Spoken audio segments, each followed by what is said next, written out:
Senator, how are you? I'm definitely hurting a little bit, but I'm feeling strong in spirit and grateful to so many people who allowed me to tell their stories on the Senate floor and who were there for me, from the parliamentary staff to my colleagues. It was a long 25 hours, but I'm feeling a lot of gratitude. Staying up 25 hours for any reason is a trying thing physically.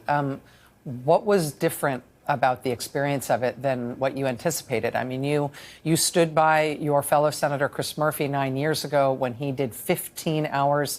He described that today as a solidarity or a sympathy filibuster, in that you stood with him during that time. So you've experienced some of the pain of this before, but A, you're 9 years older than you were then, and B, this was a lot longer. How was it different, and how much were you prepared for?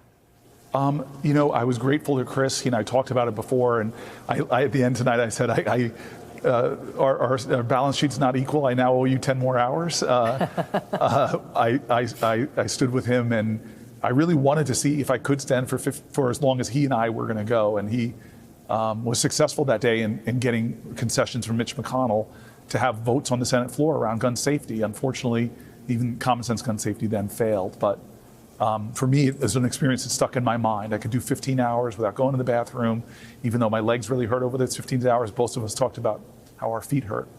And so when my team and I decided to do this, we just said, let's take some risks. Let's go out there and see how long we could last. And to be candid, Strom Thurmond's record always kind of just really irked me, that he would be the longest speech, that the longest speech on our great Senate floor was someone who was trying to stop people like me from being in the Senate. So to surpass that was something I didn't know if we could do, but it was something that was really, as we got closer, became more and more important to me.